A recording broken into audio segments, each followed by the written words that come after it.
Hello everyone. तो आज के इस वीडियो में हम लोग देखने जा रहे हैं ट्रिग्नोमेट्री, त्रिज्यामिति जिसको कहते हैं। और इसके अंदर हम लोग समझेंगे कि वेरियस ट्रिग्नोमेट्रिक फंक्शंस जो है वो किस तरीके से रिलेटेड हैं।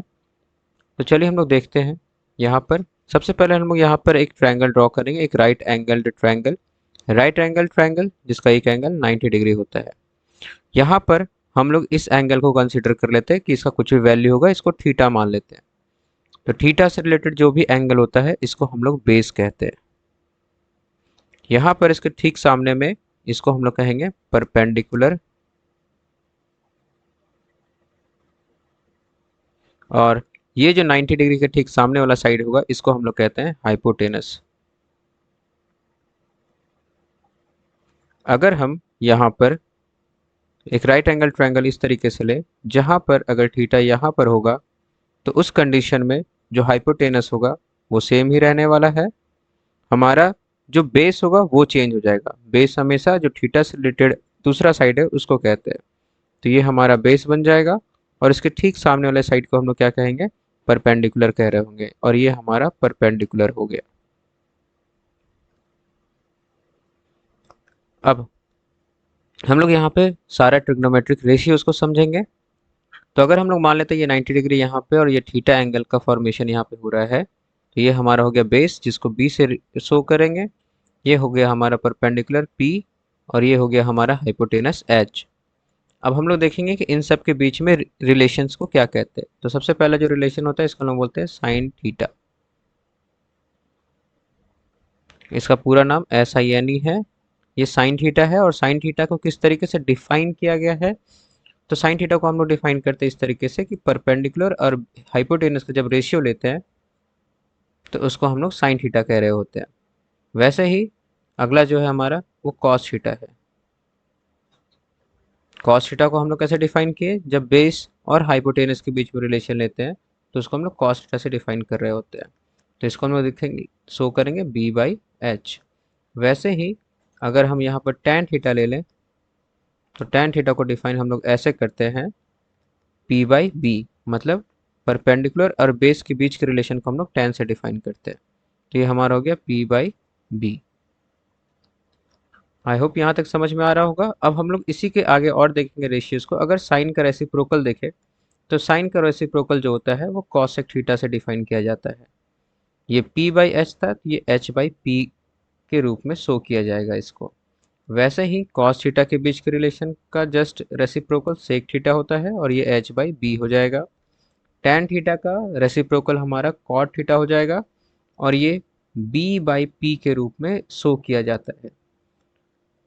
इन सारे को नोट डाउन कर लेना है। उसके बाद हम लोग आगे अब देखेंगे कुछ और भी रिलेशंस को। जैसे कि यहाँ पर हम लोग एक रिलेशन जानते हैं कि sine theta is equal to 1 cosec theta. ठीक है, relation number 1, sine theta is equal to 1 cosec theta. ये कैसे हुआ, तो साइन थीटा हमारा क्या होता है P/H, और कॉसेक थीटा क्या होता है, कॉसेक थीटा हमारा क्या होता है, ये होता है H/P। अगर हम इसका रेसिप्रोकल करें, इसका उल्टा करें, ये 1/H/P है। अगर इसको हम लोग इस तरीके से देखें तो 1/H/P है। अगर इस डिवाइड को हम लोग सॉल्व करना चाहते हैं तो इस वाले टर्म को रेसिप्रोकल करना पड़ेगा, उल्टा करना पड़ेगा, और ये मल्टीप्लाई में कन्वर्ट हो जाएगा, और ये हमारा P/H के बराबर होगा। और इस तरीके से हम लोग यहाँ देख रहे हो कि साइन थीटा और कॉसेक थीटा रिलेटेड है। तो साइन और कॉसेक एक दूसरे का रेसिप्रोकल होता है। ठीक वैसे ही cos theta is equal to 1/सेक थीटा होता है। और इसी तरीके से अगर हम लोग आगे लिखे तो tan theta is equal to 1/कॉट थीटा होता है। आगे एक और रिलेशन है टैन थीटा और साइन और कॉस थीटा के बीच में। Tan theta is equal to होता है हमारा sine theta by cos theta. अब इसको भी एक बार देख लेते हैं कैसे ये sign theta by cos theta के बराबर होता है। तो साइन थीटा हमारा होता है P/H, जबकि कॉस थीटा होता है B/H। चूंकि ये दोनों डिवाइड में है, अगर हम नीचे वाले को रेसिप्रोकल करेंगे, एक स्टेप चलो बढ़ के हम लोग लिख लेते हैं B/H। इसका रेसिप्रोकल करेंगे तो ये मल्टीप्लिकेशन में कन्वर्ट हो जाएगा, H/B ये कैंसिल हो जाएगा, और ये P/B हो गया, और P/B टैन थीटा के बराबर होता है। तो यहाँ से हम लोगों ने देखा कि tan theta is equal to sine theta by cos theta हो गया। ठीक इसी तरीके से आगे हम लोग बढ़ेंगे तो कॉट थीटा को हम लोग क्या लिख सकते हैं, cos theta by sine theta, same logic apply करेंगे और यहाँ पर ये cot theta is equal to cos theta by sine theta जो हमारा है वो रिजल्ट आ रहा होगा। तो हम लोगों ने देखा बेसिक सारा कॉन्सेप्ट्स, कैसे ये सारे ट्रिग्नोमेट्रिक फंक्शंस को डिफाइन किया गया और किस तरीके से साइन थीटा, टेन थीटा और कॉस थीटा जो है वो आपस में रिलेटेड है। अब हम लोग आगे देखने वाले होंगे इसी में कुछ और आइडेंटिटीज को, ट्रिग्नोमेट्रिक आइडेंटिटीज को। तो सबसे पहले जो ट्रिग्नोमेट्रिक आइडेंटिटी है हमारा वो होता है first sine square theta plus cos square theta is equal to 1। हम लोग देखते हैं कि ये आइडेंटिटी जो है वो किस तरीके से आ रहा होगा। तो सबसे पहले हम लोग यहाँ पे एक राइट एंगल ट्रायंगल ड्रॉ करेंगे। राइट एंगल ट्रायंगल हम लोगों ने ड्रॉ कर लिया। उसके बाद हम लोग क्या देखेंगे यहाँ पर कि यहाँ पर इसके तीनों साइड्स के बीच में एक रिलेशन को हम लोग रिप्रेजेंट करते हैं बाय यूजिंग पाइथागोरस थ्योरम। तो पाइथागोरस थ्योरम से हम लोग को क्या पता है कि जो हाइपोटेनस होता है उसका स्क्वायर जो होता है वो परपेंडिकुलर के स्क्वायर और बेस के स्क्वायर के बराबर होता है। अब हम क्या करते हैं कि LHS और RHS दोनों को h स्क्वायर से डिवाइड कर देते हैं by h square on both sides. तो हम लोग क्या देखेंगे कि इस तरफ h square by h square आ जाएगा, इस तरफ p square plus b square, दोनों के नीचे s स्क्वायर आ जाएगा। अब ये जो है वो कट के 1 बन जाएगा। तो 1 is equal to p by H का होल स्क्वायर इसको लिखा जा सकता है और इसको b बाई एच का होल स्क्वायर लिखा जा सकता है। p बाई एच को हम लोगों ने किस तरीके से डिफाइन किया था? तो p बाई एच को हम लोगों ने डिफाइन किया था साइन थीटा और b बाई एच को कॉस थीटा। तो यहाँ से हमारा आ गया साइन थीटा का स्क्वायर मतलब sine square theta plus cos theta का स्क्वायर मतलब cos square theta is equal to 1। यहाँ से हम लोगों ने फर्स्ट रिलेशन को प्रूव कर लिया, sine square theta plus cos square theta is equal to 1। ठीक इसी तरीके से हम लोग आगे और दो आइडेंटिटीज को भी प्रूव कर सकते हैं। फॉर एग्जांपल सेकंड आइडेंटिटी को भी हम लोग प्रूव करके देखते हैं ये क्या होता है।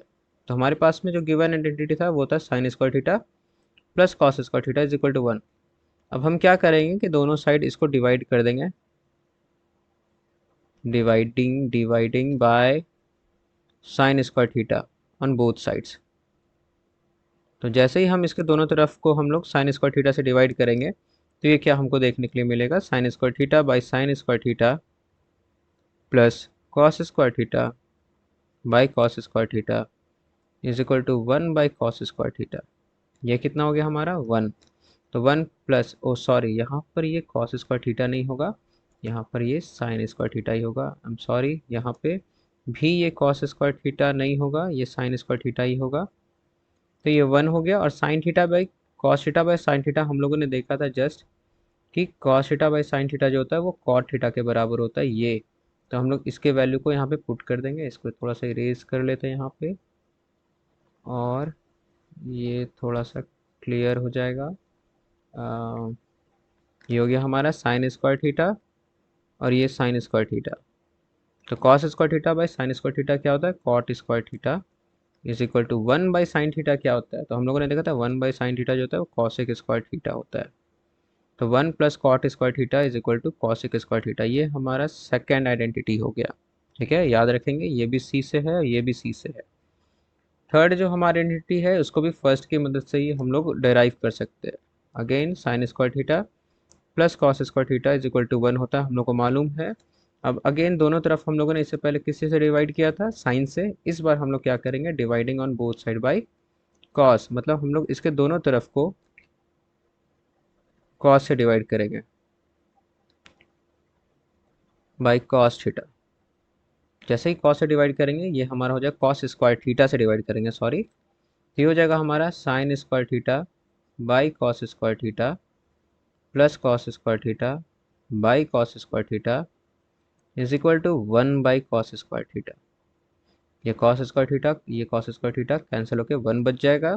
Sign theta by cos theta हम लोग को पता था, जस्ट हम लोगों ने ऊपर देखा था कि sine theta plus cos theta जो हमारा था वो टेन थीटा के बराबर होता है यहाँ पर।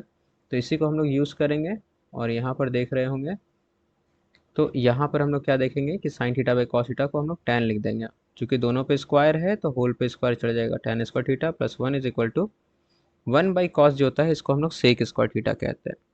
तो यहाँ से रिलेशन आ गया कि 1 plus tan square theta is equal to sec square theta.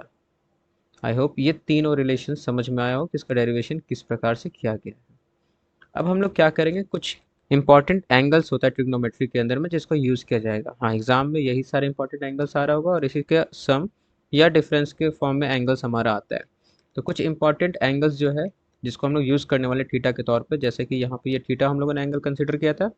अब ये थीटा पे हम लोग कुछ स्टैंडर्ड एंगल्स को लेते हैं, जैसे 0 degree, 30 degree, 45 degree, 60 degree, 90 degree. जी बिल्कुल यही सारा एंगल्स आएगा, इसके बाहर से और कोई भी एंगल्स नहीं आ रहा होगा फिलहाल के लिए 10th लेवल पे, और आगे अगर आ भी रहा होगा तो 11th के टर्म में हम लोग वहाँ पर देखते हैं कि किस तरीके से बाकी सारे एंगल्स को फाइंड आउट किया जाता है।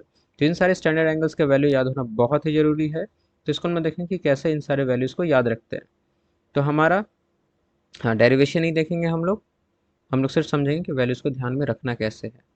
तो यहाँ पर हम लोग एंगल्स को लिखते हैं 0 डिग्री, फिर सेकंड हमारा जो एंगल बनेगा वो बन जाएगा 30 डिग्री, फिर इसके बाद जो एंगल बनेगा वो बनेगा 45 डिग्री, फिर इसके बाद जो हमारा एंगल बनेगा वो बनेगा 60 डिग्री, और फिर हमारा एंगल बनेगा 90 डिग्री को। सबसे पहले जो हम लोग वैल्यू फाइंड आउट करेंगे वो होगा साइन को लेके। तो साइन 0 डिग्री, मतलब अगर हम साइन थीटा की जगह 0 डिग्री हो तो क्या होगा। तो इसको सिंपल से याद रखने का ट्रिक ये है कि हम लोग क्या करते हैं, इसको √0/4 करके पहले वाले को देखेंगे क्या आता है सॉल्व करने पे। तो साइन 0 डिग्री का वैल्यू उसके अकॉर्डिंगली हम लोग चूज़ करेंगे। यहाँ पर हम स्पेस नहीं छोड़े थे बट कोई ना। तो 0/4 जीरो होता है, 0 का रूट 0 हो गया तो ये 0 आ गया। वैसे यहाँ पर ये 1/4 का रूट होगा, 1 का रूट 1, 4 का रूट 2, तो ये 1/2 हो गया। वैसे यहाँ पे इसको 2/4 का रूट करेंगे, और ये 2/4 1/2 होता है कटने के बाद में, 1 का रूट 1 और 2 का रूट √2। ये 3/4 हो जाएगा, 3 का रूट √3, और ये हमारा हो जाएगा, इसका रूट निकाल रहे हैं हम लोग, 4 का रूट 2। और 90 डिग्री को हम लोग मान लेंगे 4/4 का रूट। ये बस याद करने का एक ट्रिक है। तो वो 4/4 1, और 1 का रूट 1 आ गया हमारा। तो ये साइन का सारा वैल्यूज हो गया हमारा।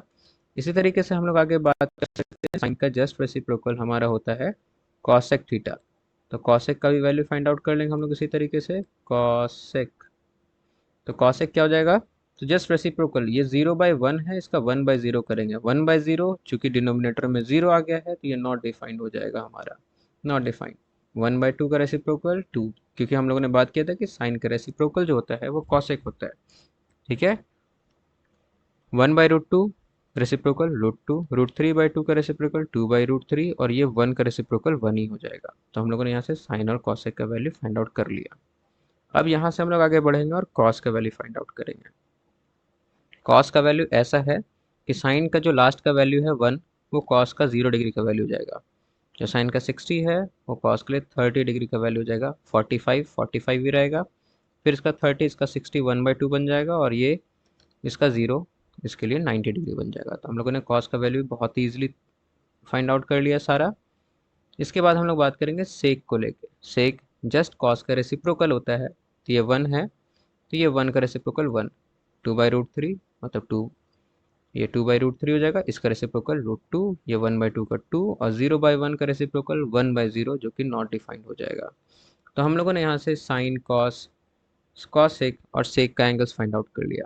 अब हम लोग फाइंड आउट करने वाले हैं टैन के लिए और कॉट के लिए। तो टैन के लिए हम लोग देखेंगे, फिर से अगेन टेबल बनाते हैं।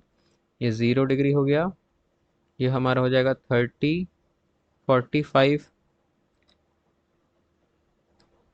60 और 90। tan 0 डिग्री क्या होता है, हम लोगों ने पढ़ा था कि tan बराबर क्या होता है, साइन थीटा बाई टैन को हम लोग लिख सकते हैं क्या, sign theta by cos theta. तो tan 0 डिग्री क्या हो जाएगा, tan 0 डिग्री हो जाएगा साइन 0/cos 0। तो साइन 0 0 है और cos 0 1 है, तो इसको अगर 0/1 करेंगे हम लोग तो ये 0 ही देगा। 30 डिग्री कितना होगा, तो अगेन साइन 30/cos 30। साइन 30 कितना है हमारा 1/2, कॉस 30 कितना है √3/2। इन दोनों को डिवाइड करते हैं, 1/2 डिवाइडेड बाई √3/2। जब इसको सॉल्व करेंगे 2 2 कैंसिल आउट हो जाएगा, और ये हमारा 1/√3 बचेगा। सेम हम लोग यहाँ पर भी करेंगे। तो साइन 45 और कॉस 45 इन दोनों को डिवाइड करेंगे, सेम है वैल्यू, 1/√3 1/√3, और सॉरी रूट 2, 1/√2, 1/√2, माई मिस्टेक। 1/√2, 1/√2 कितना हो गया 1। फिर इसी तरीके से 60 को देखेंगे हम लोग, तो 60 में √3/2 और 1/2, 2 कैंसिल आउट हो जाएगा। √3/2 डिवाइडेड बाय 1/2, ये 2 कट जाएगा और बचेगा √3/1 मतलब √3। और हम लोग tan 90 डिग्री को अगर फाइंड आउट करेंगे तो sin 90 बाय cos 90, sin 90 1 है, cos 90 0, 1/0 इज व्हाट, 1/0 क्या होता है, नॉट डिफाइंड, मतलब इसको डिफाइन हम लोग नहीं कर सकते हैं। अब हम लोग आगे बात करेंगे और इसके बाद देखने वाले tan का जस्ट रेसिप्रोकल हमारा होता है cot, तो 0/1 मतलब 1/0 विच इज़ नॉट डिफाइंड, 1/√3 का रेसिप्रोकल √3, 1 का 1, √3 के नीचे कुछ नहीं मतलब 1 है, तो ये 1/√3 और नॉट डिफाइंड यहाँ पे चूंकि हुआ था 1/0 था, तो ये 0/1 मतलब 0 हो जाएगा। और यहाँ तक हम लोगों ने एक बेसिक लेवल पे बहुत ही अच्छे तरीके से ट्रिग्नोमेट्री के अंदर में जितना भी फार्मूलाज जो भी वैल्यूज यूज होता है उन सबको देख लिया, समझ लिया। आई होप ये समझ में आया हो, और कुछ प्रॉब्लम हो तो कमेंट सेक्शन में बताएं। आज के लिए इतना ही, मिलते हैं हम लोग अगले वीडियो में। Thanks for watching.